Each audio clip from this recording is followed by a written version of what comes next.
Cuando nos enfrentamos con la necesidad de describir el conocimiento teológico, nos damos cuenta enseguida que se trata de un conocimiento humano, apoyado en una revelación divina.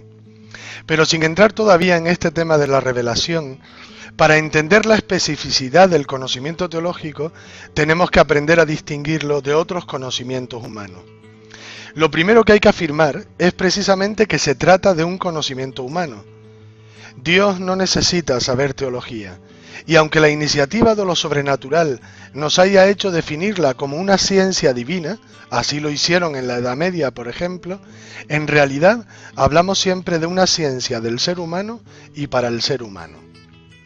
Si esto es así, y calificamos el conocimiento teológico como un conocimiento humano, no podemos dejar de destacar lo que tiene de común con los otros modos de conocer de la persona.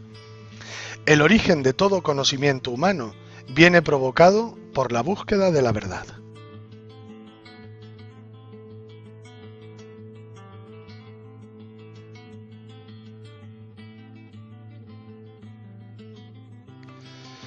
Aquí está la gran cuestión de toda la filosofía y en cierto modo de la teología.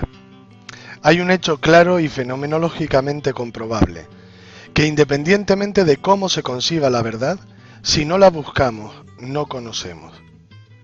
La motivación para conocer, especialmente si hablamos del conocimiento científico, es siempre el descubrimiento de la verdad. Si esto o aquello es o no verdad. Si no hay investigación sobre la verdad de las cosas, nuestro mundo mental sería muy pobre y absolutamente pasivo. Aceptaríamos lo que nos proporciona el conocimiento sensible, lo que vemos, lo que oímos, lo que palpamos, olfateamos o gustamos. El ser humano sería simple pasión que recibe lo que le viene por los sentidos. Sin embargo, no solo sabemos por experiencia que nuestra mente no se queda tranquila o pasiva, sino que enseguida empieza a cuestionarse por la realidad que se le presenta y sobre la que basa su razonamiento. ¿Esto que oigo o esto que toco, qué es? ¿Para qué sirve? ¿Por qué está aquí? ¿Qué hago? Y al fin, cuando se avanza en el proceso de razonamiento, siempre llegamos a la cuestión, ¿esto es verdad o no lo es?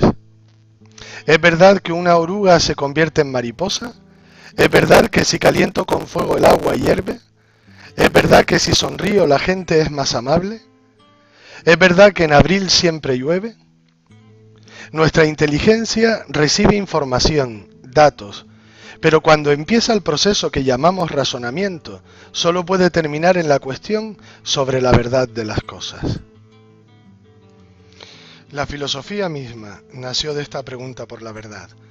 La ciencia que se pregunta por las últimas causas, la sabiduría del origen y el fin de las cosas, no es sino la pregunta por la verdad. Cuando los primeros filósofos como Tales, Parménides, Anaximandro o Heráclito investigaron el origen de las cosas, investigaron la verdad de la realidad, la verdad de las cosas. Escucha la enseñanza de la diosa Dike al filósofo Parménides. Pues bien, te contaré, tú escucha y recuerda el relato. ¿Cuáles son las únicas vías de investigación que son pensables? La primera, que el ser es y no es posible que no sea. Es la vía de la creencia, pues sigue a la verdad. La otra, que el ser no es y es necesario que no sea. Esta, te lo aseguro, es una vía impracticable, pues no podrías conocer lo que no es, ello es imposible, ni podrías expresarlo. Pero aprenderás también estas cosas, como las apariencias ha sido necesario que sean probablemente, extendiéndose a través de todo. Esta es la vía de la opinión.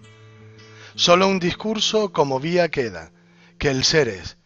Lo mismo es el pensar y aquello por lo que es el pensamiento, pues sin el ser en el cual es expresado, no encontrarás tampoco el pensar. Aunque te parezca difícil este texto, nos revela algo que ha estado presente siempre en la filosofía, que buscamos la verdad de las cosas, del ser por ejemplo, pero no sabemos dónde encontrarla. No sabemos si la verdad es lo que simplemente aparece como real, la cosa, o es lo que está en nuestro pensamiento, el concepto, o es el posible razonamiento que hacemos posteriormente, ideas, juicios. No sabemos si una cosa es verdad porque sea real o porque sea pensada o porque opinemos sobre ella. Este ha sido el mayor quebradero de cabeza de toda la filosofía. Después de que Platón afirmase que la realidad no es lo que sentimos en la caverna, sino las ideas suprasensibles del bien, la verdad o la belleza, el ser humano entró en una confusión permanente sobre la verdad. Pero entonces no es verdad lo que veo, lo que siento, lo que me dicen mis ojos o cualquiera de mis sentidos. Para el filósofo ateniense, la verdad se adquiere cuando a través de la filosofía, la liberación por el conocimiento, llegamos a conocer las ideas verdaderas. Por eso se le ha llamado el filósofo idealista. Sin embargo, fue su más afamado discípulo, Aristóteles, el que se rebeló contra la preeminencia de las ideas y el que definió claramente por primera vez qué es la verdad.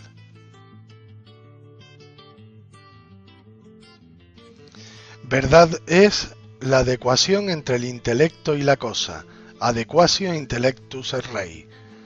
Aristóteles nos devolvió a la realidad, por eso se le llama el filósofo realista, y a reconocer el valor de lo que percibimos por nuestros sentidos.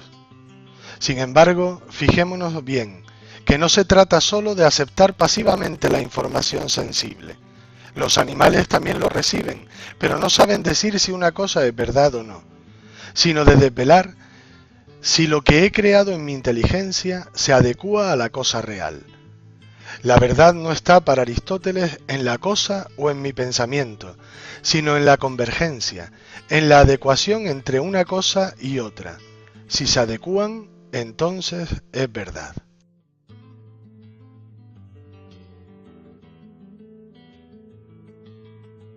Podríamos decir que esta es la definición de verdad, que ha estado presente en toda la historia de la filosofía, y en cierto modo lo sigue estando, hasta la llegada del cartesianismo. Con Descartes y su duda metódica, cambia nuestra percepción de la realidad, y por lo tanto la definición aristotélica queda coja. ¿Puedo estar seguro de lo que percibo por los sentidos? ¿Es propio del hombre que tiene pensamiento no dudar de lo que me viene de los sentidos? De lo único que no puedo dudar es de que dudo. Pienso, luego existo, o mejor, dudo, luego existo. Se ha dado un trastoque en los términos del pensar. Ya no pienso porque existo, recordar la lección de la diosa Dike, sino que existo porque pienso.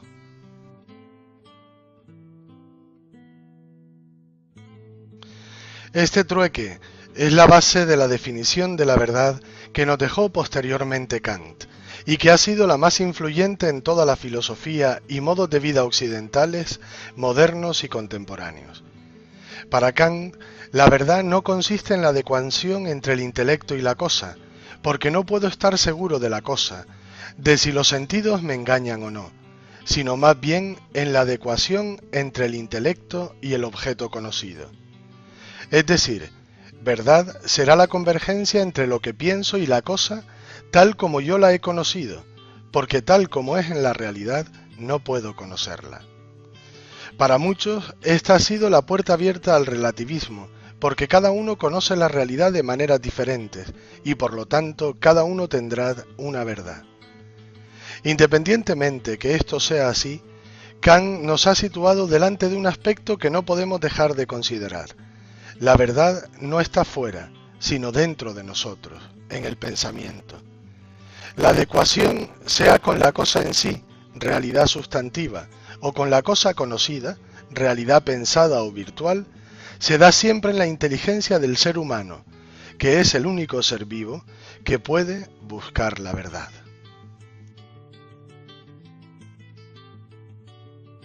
En este juego de la búsqueda de la verdad, se juega, pues, filosóficamente hablando, con dos fichas, la realidad sustantiva y la realidad pensada. Y el jugador, el ser humano, es el único que puede realizar la síntesis para saber la verdad.